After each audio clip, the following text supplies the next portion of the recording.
الحمد لله رب العالمين والصلاة والسلام على سيدنا وحبيبنا رسول الله الصادق الوعد وعلى آله وصحبه الطيبين الطاهرين لله تبارك وتعالى. Let's continue.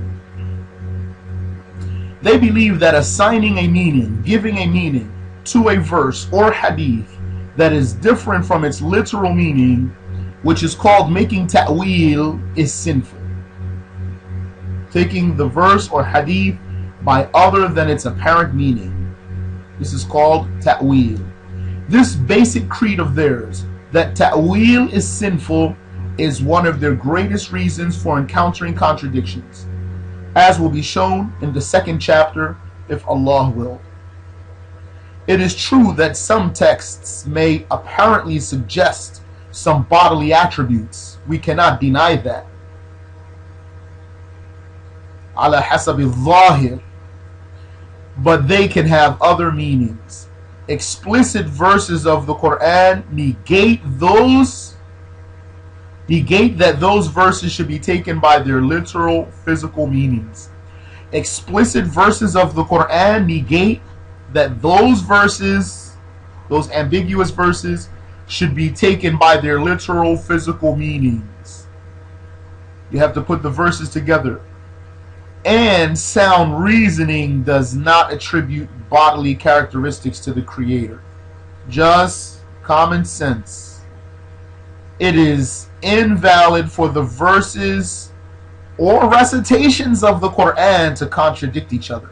The verses of the Qur'an do not contradict each other, and the recitations of the Qur'an do not contradict each other. And that is the result of their claims. That is the result of the Wahhabi claim, the result of their claim, not their claim. The result of their claim is that there is conflict in the religious texts.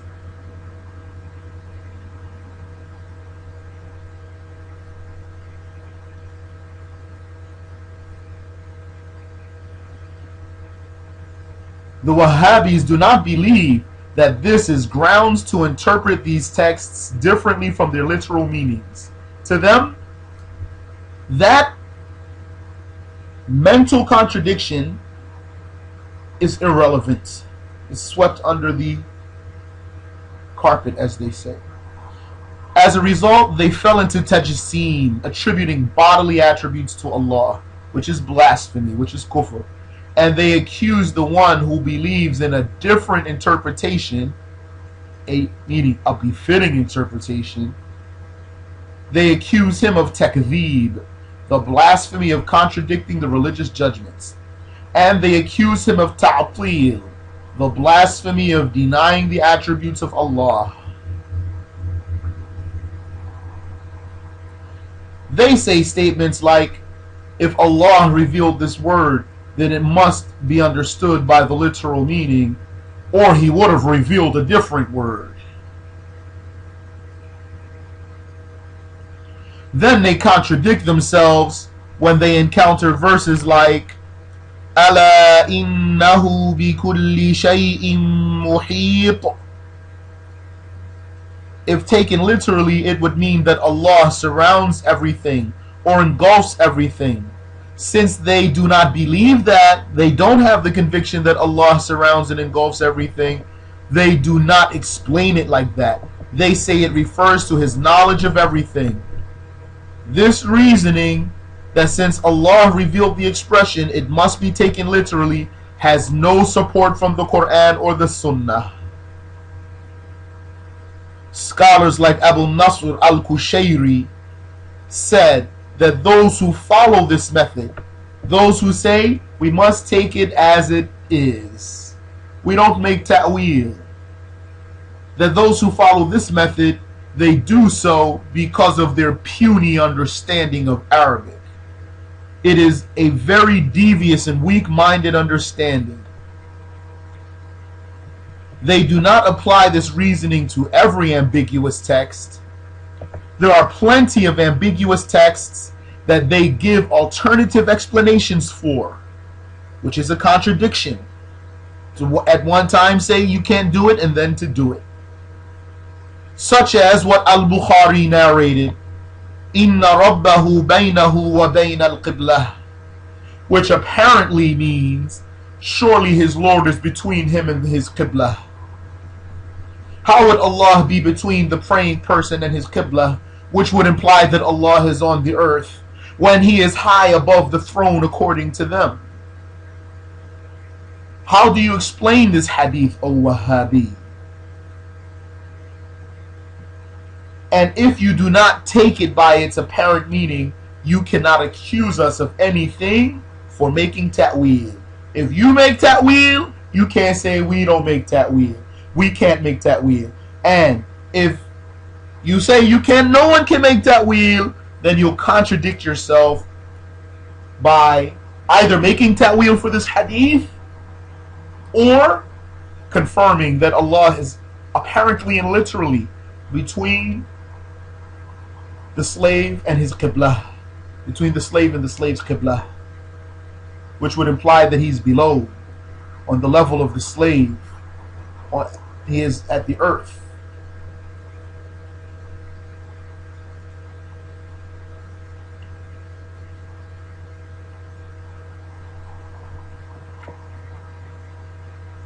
Clear so far? Any question?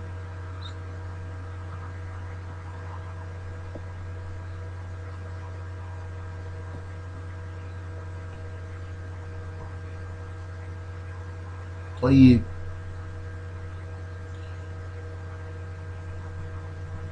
The truth about Majaaz, figurative speech. The Wahhabis have denied that there is any figurative speech in the Qur'an or the Sunnah. And some of them have denied it from the speech of the Arabs completely. Among them are those who said there is no Majaaz in the Qur'an or the Sunnah. And among Majaaz means figurative speech, not literal speech. And among them are those who said there is no Majaaz in Arabic. And this is Jahlun Kabir. That is abominable ignorance.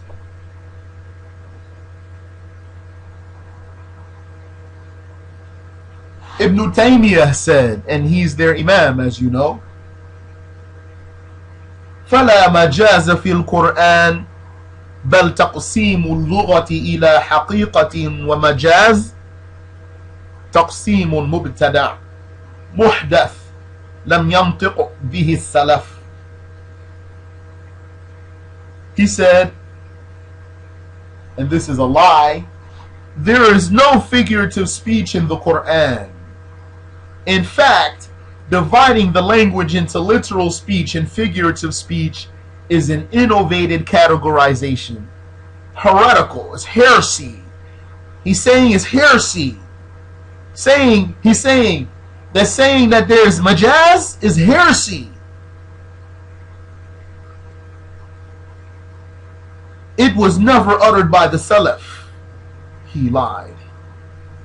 This denial in reality is a fabrication and a fib. And I'm being very specific with these words. I'm not saying it was a mistake. It's a lie. This is a lie. And a person like Ibn Taymiyyah who has this knowledge that he has, he knows that that's a lie. And anyway, we're going to substantiate what we're saying. I mean, if he's supposed to be the one that they say he is, then how is it that something this obvious didn't pass someone as small as myself, especially compared to him in their eyes, pass him? This is essential.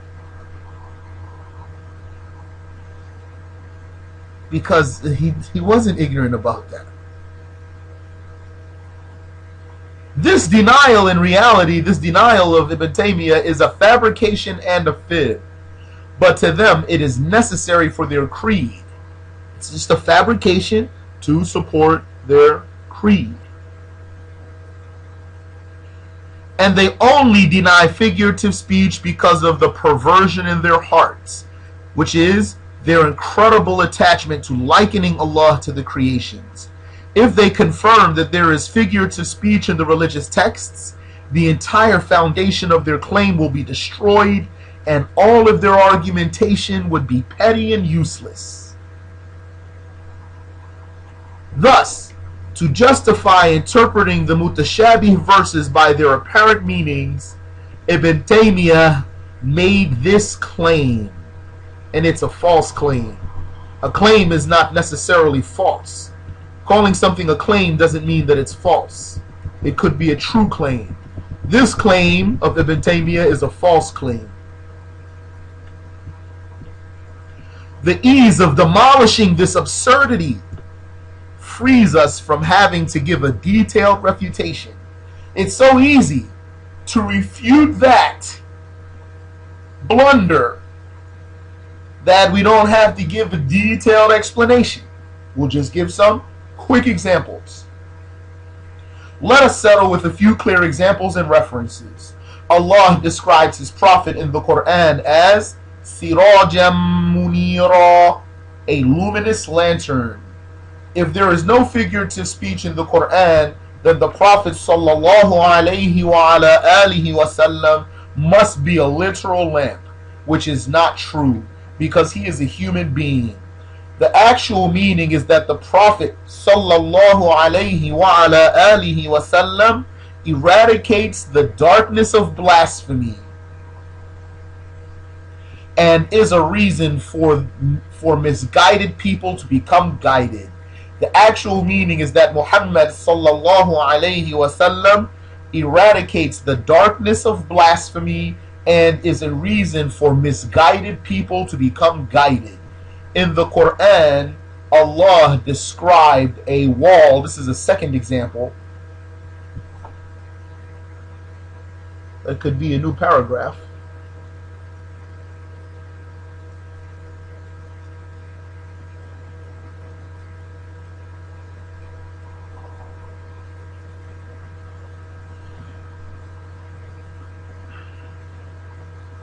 In the Quran, Allah described a wall as جِدَارًا يُرِيدُ أَن يَنْقَضَّ, a wall that wants to fall.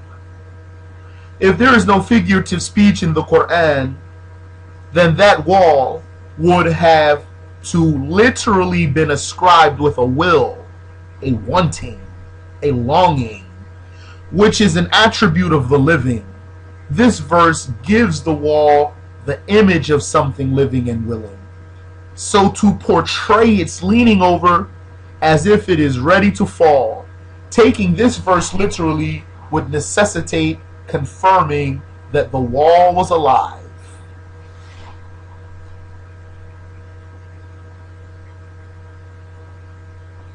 And no one said that the wall was alive. I don't know if someone did say the wall was alive, but that's not the meaning anyway. It's Majaaz. It means a wall that was about to fall over. Lastly, Allah informed us in His book, نِسَاؤُكُمْ حَرْثٌ لَكُمْ, your women are plots of land for your cultivation. Therefore, according to those who deny figurative speech in the book of Allah, or the sayings of His Prophet, the women are actual plots of land and not humans made of flesh and blood. The verse actually contains a metaphor that refers to the impregnation of women. So just as it is known to us that these texts should not be taken literally, it is known that nothing in the Quran or the Hadiths that would seemingly ascribe organs, places, directions, or motion to Allah should be taken literally. As for Ibn Taymiyyah's claim that the Salaf did not confirm figurative speech in the Arabic language, and that's a new paragraph too.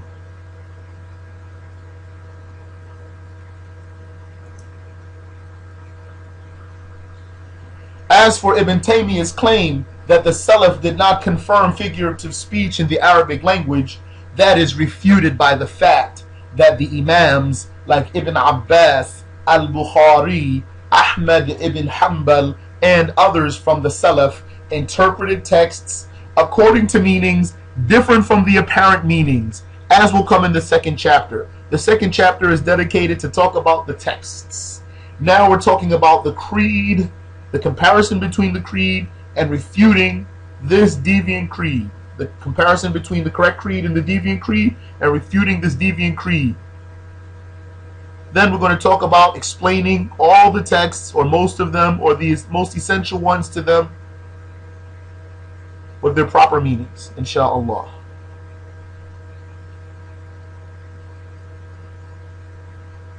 Ibn Abbas said in confirmation of figurative speech in the Qur'an, إِذَا خَفِيَ عَلَيْكُمْ شَيْءٌ مِّنَ الْقُرْآنِ فَابْتَغُوهُ مِنَ الشِّعْرِ فَإِنَّهُ دِيوَانُ الْعَرَبِ. Which means if anything in the Qur'an is unclear to you, then seek its meaning from the poetry. For the poetry is the portfolio of the Arabs. And for sure, a stubborn Wahhabi will just reject this statement. He'll say, that's not proof. Because in his black and white mind, there's a bunch of poetry without any figure of speech. And I don't even have to say anything more about that idea.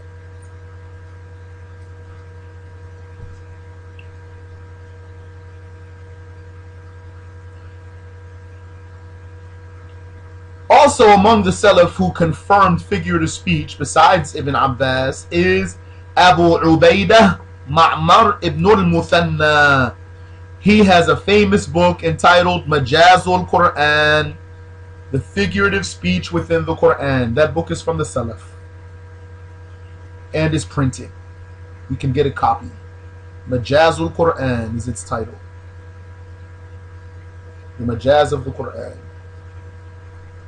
In it, he doesn't explain every single ayah and every single word of the Qur'an. Rather, he talks about the Majaaz in the Qur'an, and he has a lot to say.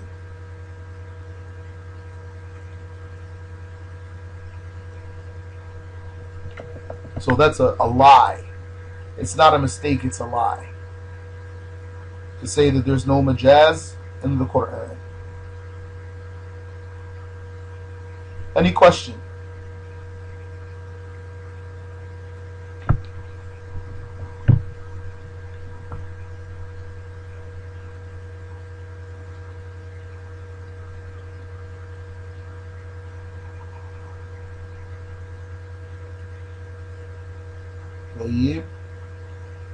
Let's continue.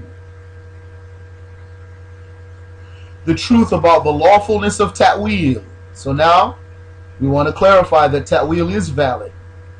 On the contrary, Allah taught us this lesson in His book. Minhu ayatun muhkamatun hunna ummul kitab. Hunna ummul kitabi wa ukharu mutashabihat.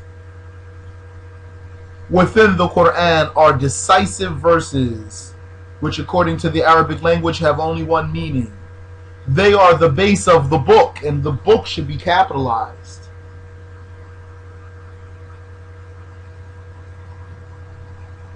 The B in book should be capitalized.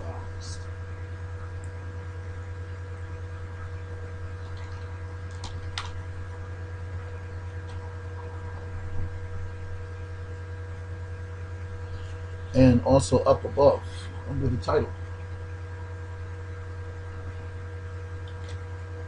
And anywhere the word book refers to the Qur'an, it should be capitalized.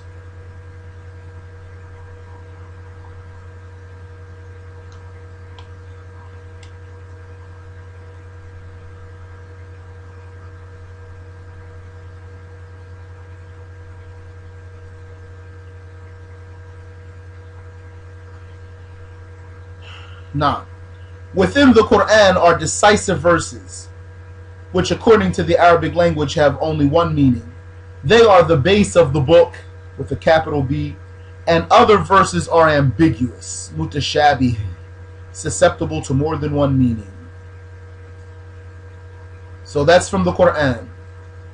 Yani, why that's told to us? So that we know not to take some verses literally. So that lesson was told to us in the Qur'an. Here. They didn't understand this ayah.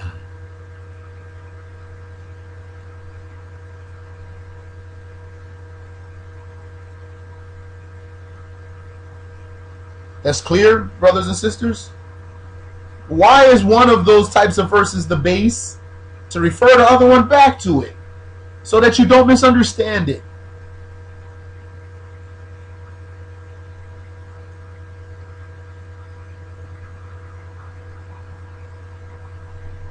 Also, the Prophet ﷺ made a supplication for Ibn Abbas, may Allah accept his and his father's deeds, to know the ta'wil of the Qur'an.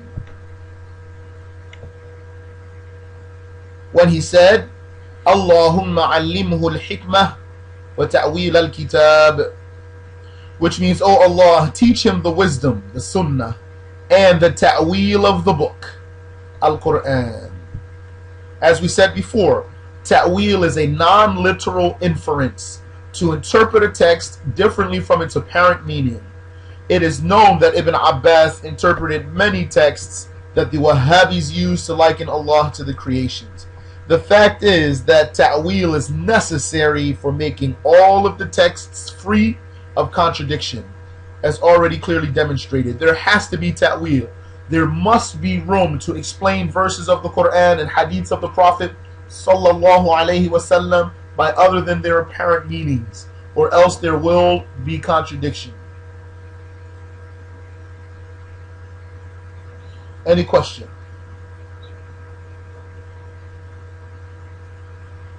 Question: since they always accuse others of bid'ah, is it safe to say they are the ones guilty of bid'ah in creed and aqidah? For sure. That's what we're saying all this time.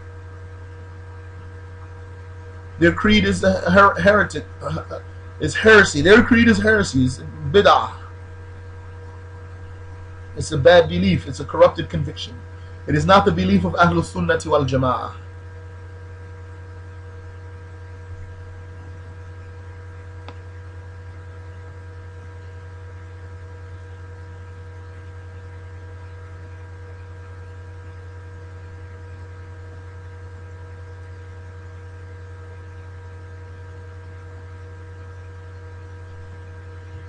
Extra detail. So now put on your thinking caps. Remember, the setup of the book is that there was an attempt to make the book clear for anyone, academic yet clear.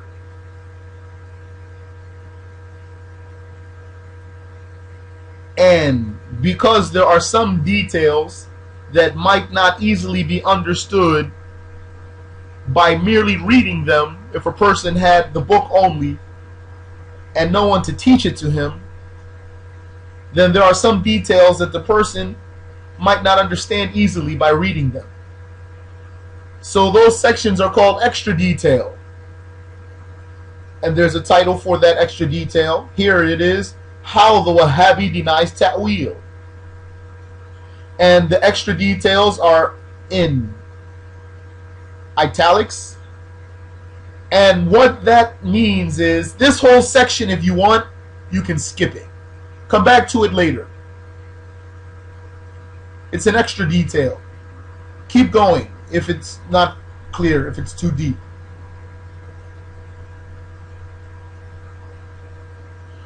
So, extra detail. How the Wahhabis deny ta'wil. Know that the Wahhabis may deny the validity of ta'wil by referring to the verse وَمَا يَعْلَمُ تَأْوِيلَهُ إِلَّا اللَّهُ, which means no one knows its ta'wil except Allah. So, all this time, one would ask, then was there proof? How can they deny ta'wil? They can't just say it. They can't just say ta'wil is haram. there must be an ayah or a hadith. So here, they use this ayah. وَمَا يَعْلَمُ تَأْوِيلَهُ إِلَّا اللَّهُ.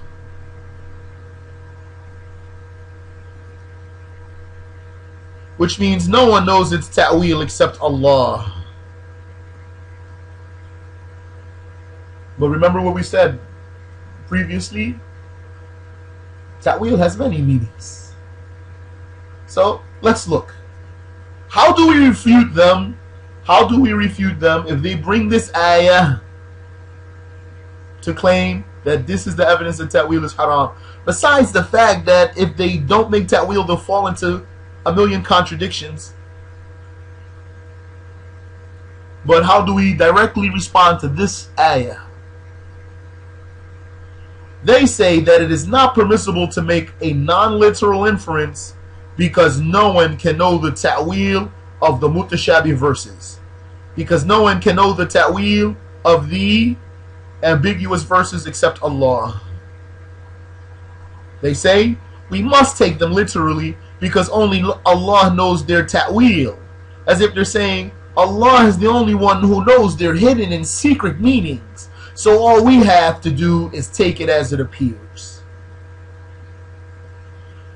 And many of them don't even know they say that, by the way. So you wouldn't need this even for a lot of them. We answer, ta'wil has numerous meanings.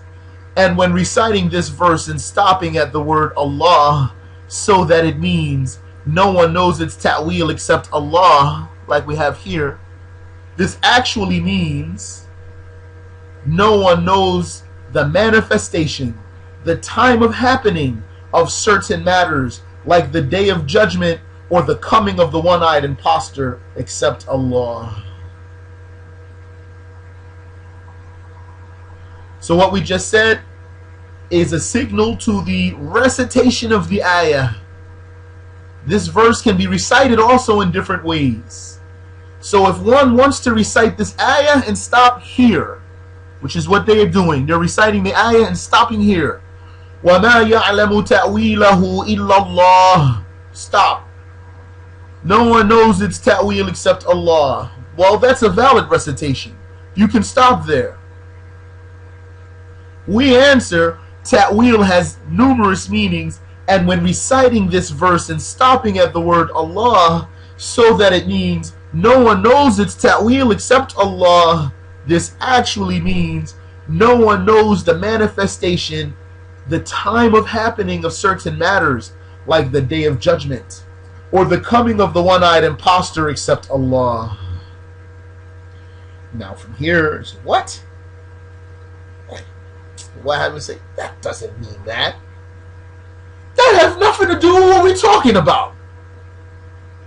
No one said anything about Judgment Day or the one-eyed imposter. We're talking about the ayahs of the Qur'an and the attributes of Allah. So continue. Let's continue.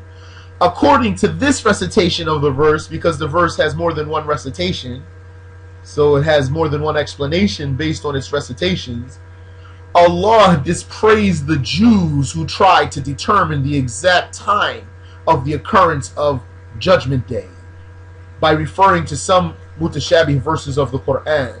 So actually the recitation that they recited has a different meaning, different from our topic. It's related but different. This verse in question, this is the 7th verse of Surah Al-Imran, that talks about the ambiguous verses and the explicit verses and the people who have deviance in their hearts. In this verse, which can be recited with more than one recitation, and each recitation has its own meaning, they took a recitation that actually doesn't support their belief.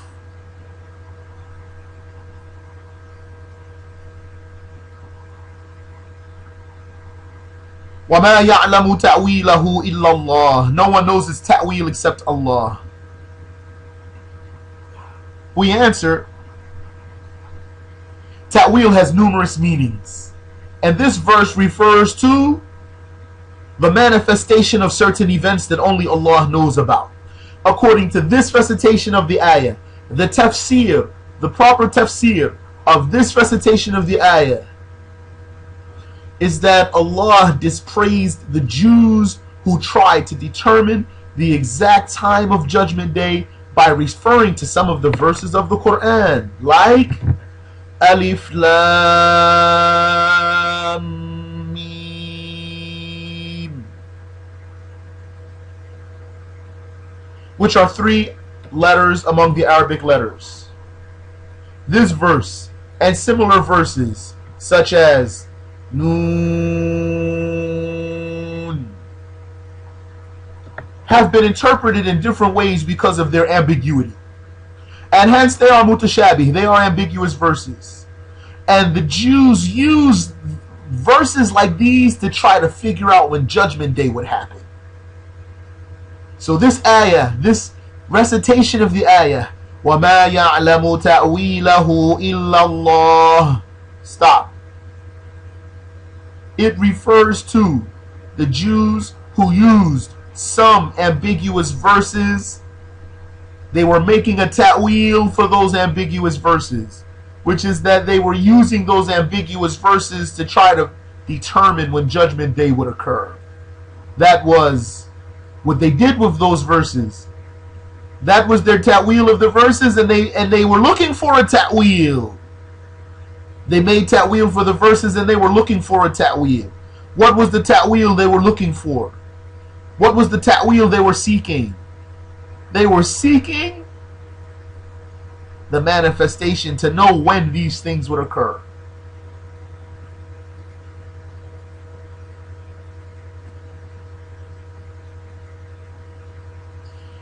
The word ta'wil can mean manifestation, time of happening, as proven by the saying of Allah, هَلْ يَنظُرُونَ إِلَّا تَأْوِيلَهُ يَوْمَ يَأْتِي تَأْوِيلُهُ. Are they awaiting anything other than its ta'wil? Are they awaiting anything other than Judgment Day's ta'wil? That's what the ayah is in reference to. هَلْ يَنظُرُونَ إِلَّا تَأْوِيلَهُ. Are they awaiting anything other than its ta'wil?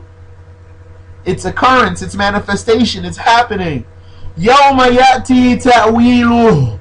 On the day when its manifestation comes, and then the ayah talks about what would happen.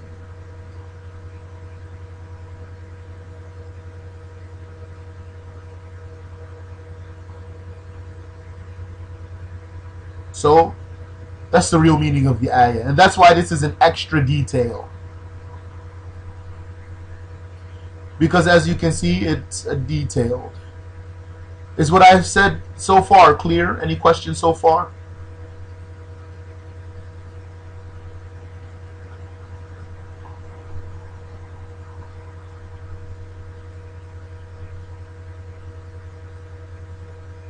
Please. In order to interpret the word ta'wil in that verse above, the first one, as meaning or interpretation, not manifestation or occurrence, as meaning or interpretation, then recite past the word Allah and continue until reaching the word al-ilm. Hence, the verse would say, وَمَا يَعْلَمُ تَأْوِيلَهُ إِلَّا اللَّهُ وَالرَّاسِخُونَ فِي الْعِلْمِ. This is another recitation of the same ayah. Meaning, if you want to recite this recitation, you don't stop at the word Allah. If you want to stop at the word Allah, you don't stop at the word al-ilm. You keep going.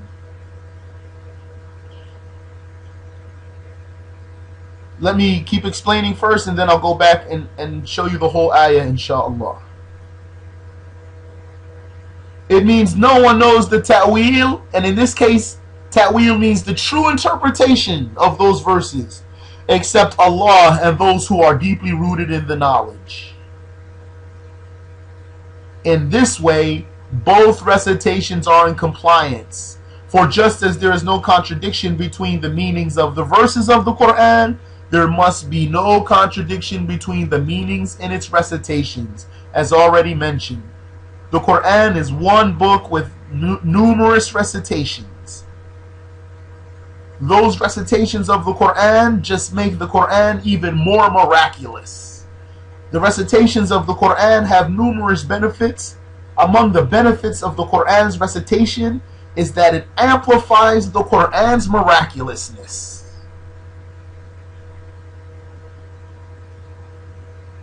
Not to mention that all of that came from a man who couldn't read or write. An-Nabiyyul Ummi, the illiterate prophet, as mentioned in the Qur'an.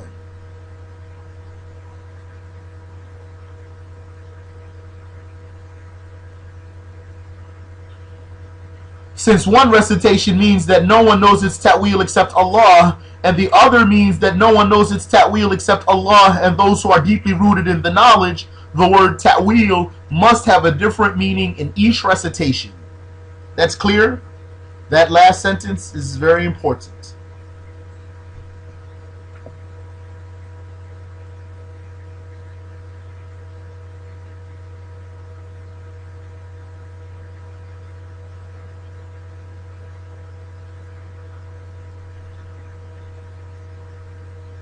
So, let's take a look at the ayah. Let's look at it by one recitation at a time, starting with the more famous recitation. Allah Ta'ala said, هُوَ الَّذِي أَنزَلَ عَلَيْكَ الْكِتَابِ. Allah is the one who revealed the book to you, O Muhammad.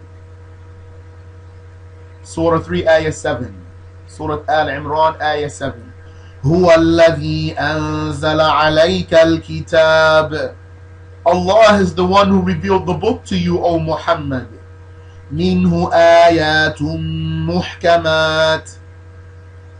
From it, within it, are decisive verses, explicit verses, verses that have one meaning according to the Arabic language. هُنَّ أُمُّ الْكِتَابِ. They are the base of the book. They are the foundation of the book. They are the reference of the book. وَأُخَرُ مُتَشَابِهَاتٌ. وَأُخَرُ مُتَشَابِهَاتٌ. And other verses are mutashabih, are ambiguous. That means their rank is lower than the other ones. And other verses are mutashabih. فَأَمَّا الَّذِينَ فِي قُلُوبِهِمْ زَيْغٌ. As for one group of people who have deviance in their hearts, a tendency away from the truth in their hearts, what do? فَيَتَّبِعُونَ مَا تَشَابَهَ مِنْهُ. They pursue what is ambiguous from the book, what is not explicit. ابتغاء الفتنة. They do it to cause al-fitnah. وابتغاء تأويله. And they do it seeking its ta'wil, which here means seeking the occurrence of certain things. وَمَا يَعْلَمُ تَأْوِيلَهُ إِلَّا اللَّهُ. And no one knows its ta'wil except Allah. No one knows the occurrence of those matters except Allah. وَالرَّاسِخُونَ فِي الْعِلْمِ يَقُولُونَ آمَنَّا بِهِ كُلٌّ مِّنْ عِنْدِ رَبِّنَا. And those who are firmly rooted in the knowledge, that's a different group of people, they say, we believe in it, all of it is from our Lord. All of it is revealed from our Lord. That is, they don't pursue those verses like the first group. They're not like the first group who pursue those verses. Rather, they accepted those verses without delving into them. وَمَا يَذَّكَّرُ إِلَّا أُولُو الْأَلْبَابِ. And no one will take heed except for those who have sound minds.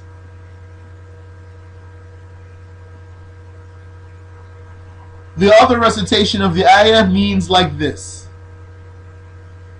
هُوَ الَّذِي أَنزَلَ عَلَيْكَ الْكِتَابِ. He is the one who revealed the book to you, O Muhammad. مِنْهُ آيَاتٌ مُحْكَمَاتٌ. Within it there are decisive, explicit verses. هُنَّ أُمُّ الْكِتَابِ. They are the base of the book, the reference of the book. وَأُخَرُ مُتَشَابِهَاتٌ. And other verses are ambiguous. فَأَمَّا الَّذِينَ فِي قُلُوبِهِمْ زَيْغٌ فَيَتَّبِعُونَ مَا تَشَابَهَ مِنْهُ. As for those who have deviance in their hearts, the tendency to stray from the truth in their hearts, they follow what is ambiguous from the book. ابتغاء الفتنة. Oh, let me back up real quick. They follow what is ambiguous from the book, like Ar-Rahmanu ala al-Arsh istawa. As for the first group from the first recitation, فَأَمَّا الَّذِينَ فِي قُلُوبِهِمْ زَيْغٌ فَيَتَّبِعُونَ مَا تَشَابَهَ مِنْهُ. As for those who have deviance in their hearts, they follow what is ambiguous from it, like Alif Lam Mim. That's from the first recitation. And the second recitation, فَيَتَّبِعُونَ مَا تَشَابَهَ مِنْهُ. They follow what is ambiguous from it, like Ar-Rahmanu ala al-Arsh istawa. Yadullahi fawqa aydihim. Ilayhi yas'adu al-kalimu at-tayyib. Like these verses. وَمَا يَعْلَمُ تَأْوِيلَهُ إِلَّا اللَّهُ وَالرَّاسِخُونَ فِي الْعِلْمِ.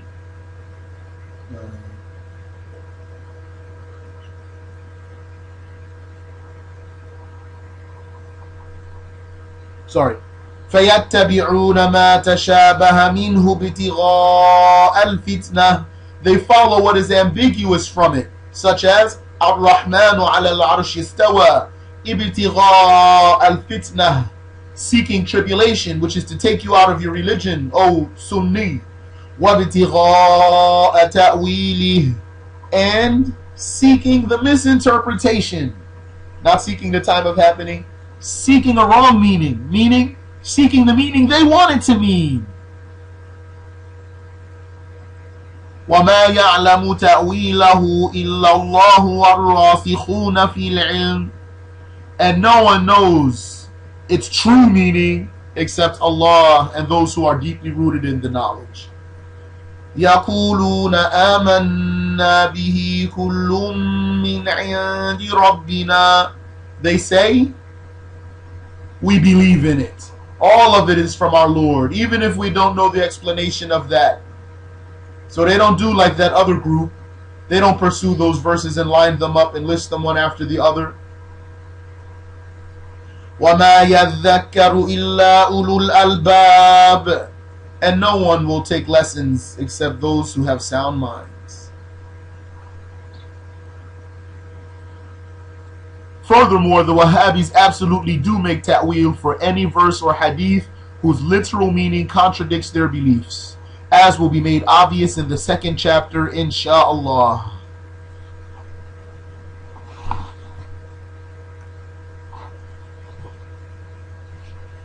But take this verse as another example. ما يكون من نجوى ثلاثة إلا هو رابعهم ولا خمسة إلا هو سادسهم. Which would apparently be translated as, there is no secret amongst three except that he is the fourth of them, nor amongst five except that he is the sixth of them.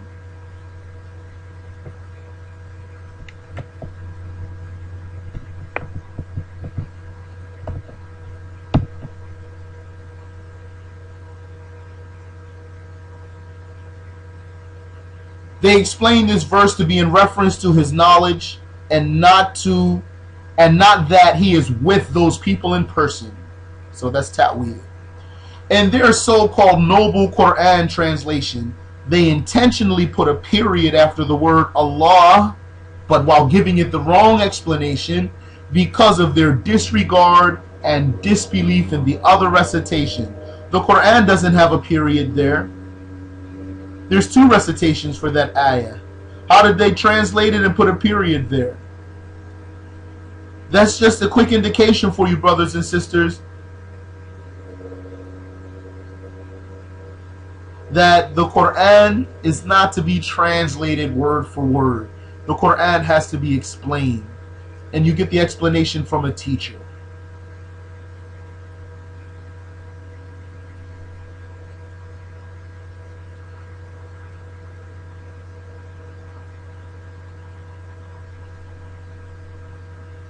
He said E is missing on he.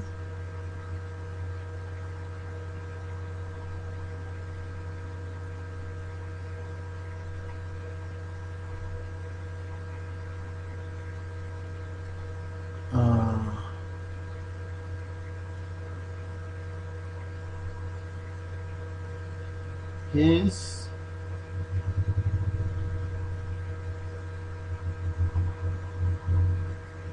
No, I don't think so. I think it's maybe there's a space in there, or maybe it's the italics.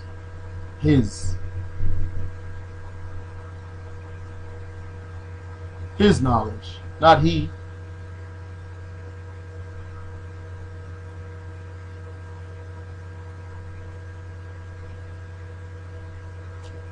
Not he is knowledge, his knowledge.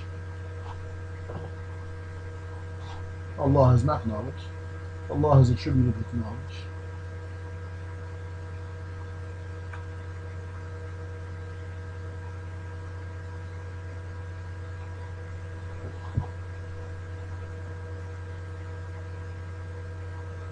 No, okay, we'll fix it, inshallah. But let me just keep going really quick since we're just about out of time. Because of their disregard and disbelief in the other recitation, qira'ah, of the verse known as the recitation of Mujahid, the student of Ibn Abbas, that both of those interpretations for the verse, the third surah, 7th ayah, Surah Al-Imran, ayah 7, I gave you two recitations with two explanations. Both recitations and explanations are mentioned in the available book Basairu Dhawi Tamyiz, Basairu Dhawi Tamyiz by Al-Fayruz Abadi.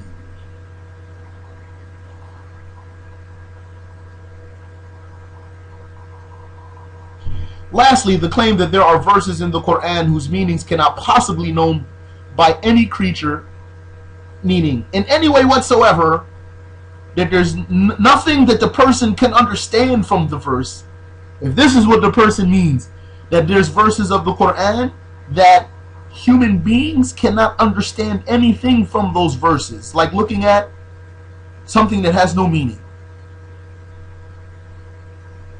This is wrong, because it implies that there are verses that have no benefit for the people, since in this claim the people could never understand their meanings.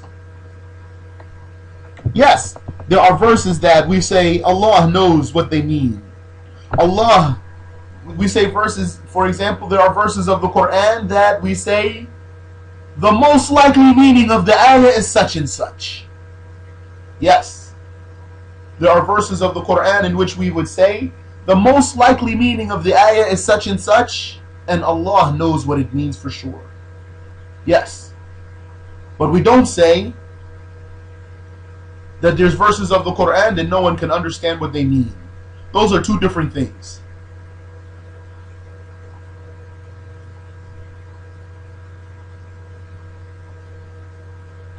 And we do say Allah knows what it means without delving into verses. It's not even it's not necessarily to have to explain some of those verses.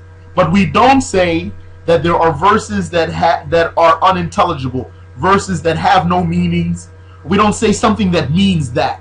We don't say something that means there are verses of the Qur'an that have no meaning. Or we don't say there are verses of the Qur'an that human beings cannot understand anything from them. All he can do is look at the words and say them, and he can't understand anything from it. We don't say that.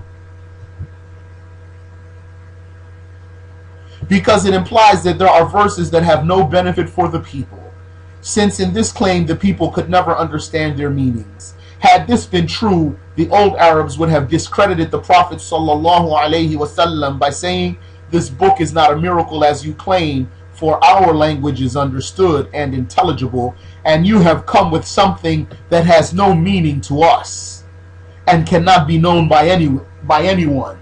How would it be Arabic if the Arabs don't know what it means? If Arabs cannot understand what it means, how would it be Arabic?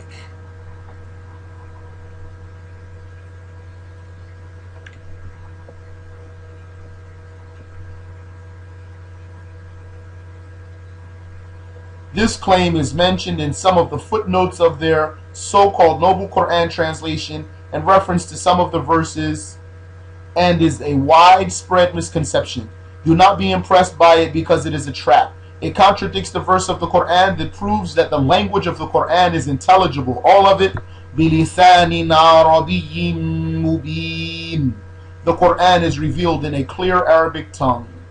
This extra detail may not be needed for many, so do not bring it up without need, especially if you do not completely understand this point. But in case this handbook is used to refute a Wahhabi who raises this point, then here is the answer. And Allah Tabaraka wa Ta'ala knows best. We'll stop there. So that's this book, How to Debate with the So-Called Salafiyya. This book closes practically every single door on them. It will not leave any door open for them.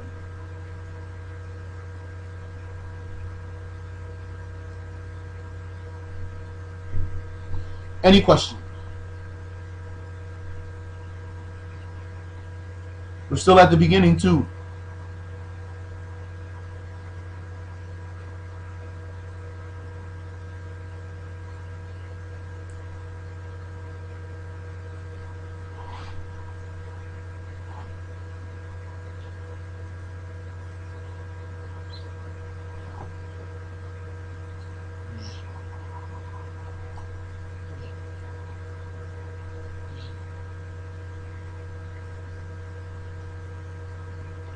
طيب, no questions? Alhamdulillah, that's good.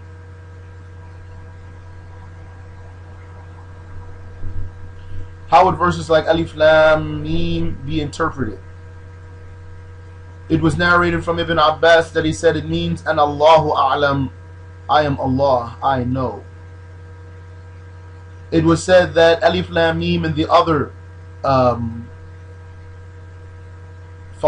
Suwar, the beginnings, the openings of surahs, which are letters, are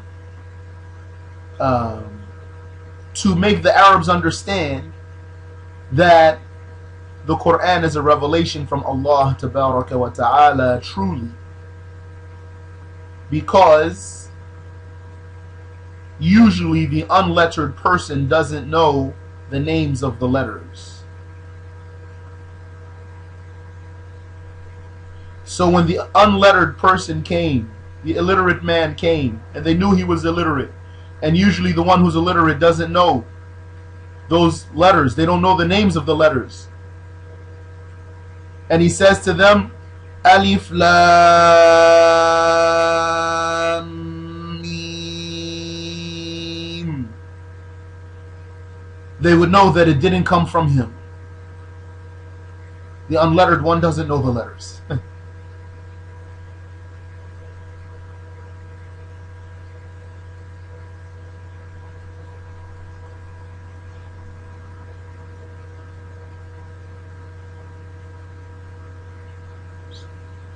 And it goes deep, that discussion, what I just mentioned now, it goes further, but we don't have the time for that. And No.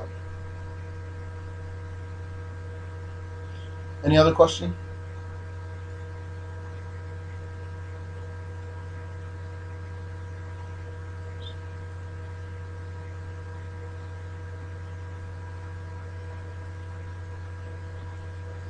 سبحانك اللهم وبحمدك أشهد أن لا إله إلا أنت أستغفرك وأتوب إليك